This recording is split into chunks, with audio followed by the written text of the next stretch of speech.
Why don't toothpaste colors get mixed up in the tube? Toothpaste is an interesting fluid. It's one of a class of non-Newtonian fluids. This means it doesn't act like most normal liquids. Specifically, toothpaste is one of the shear thinning fluids known as Bingham plastics. This means that unless the shear force is acting on it, such as you squeezing the tube, it behaves like a solid. So inside the tube, when you're not squeezing it, the toothpaste stays in its solid color blocks. When you squeeze the tube, the shear force you apply causes the fluid to flow out of the nozzle, but it flows in a laminar fashion and it doesn't mix itself up. Ever notice how that blob of toothpaste holds its shape on the end of your toothbrush? That property is the exact same reason it doesn't mix up in the tube.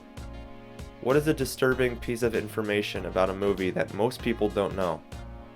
Well, most people don't know that the makeup for the Tin Man's costume, aluminum paste, seeped into Jack Haley's eyes, causing a chronic infection. Buddy Ebsen, the original Tin Man in The Wizard of Oz, 1939, dropped out when he realized the makeup was slowly poisoning him. The aluminum powder triggered a bronchial infection that made Ebsen seriously ill and led to being hospitalized, unable to continue shooting. The makeup for the Tin Man character was altered when Jack Haley replaced Buddy Ebsen. The makeup was changed to an aluminum paste applied over white clown makeup to protect the skin. This prevented the lung irritation from airborne aluminum powder, but Mr. Haley still suffered from an eye infection caused by the new makeup. Haley's eye infection became so bad he was forced to undergo surgical treatment and antibiotic use for years afterward. Why do snakes sometimes eat themselves? When a snake eats itself, it is not hungry and has not gone insane, but has been tricked by its own inability to thermoregulate efficiently or is stressed. This can happen in captivity, where snakes do not have the ability to move and better regulate their body temperature and do not release stress triggers.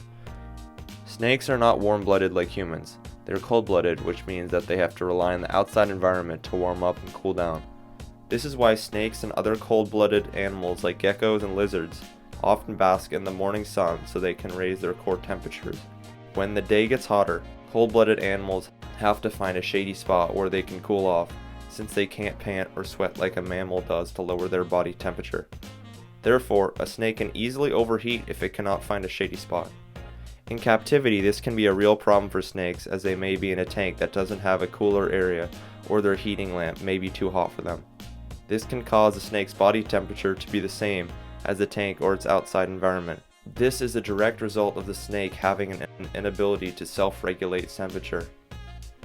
If a snake is getting too hot, it will start to become confused, as its entire body system depends on being a certain temperature. And a snake can be tricked into thinking it's hungry.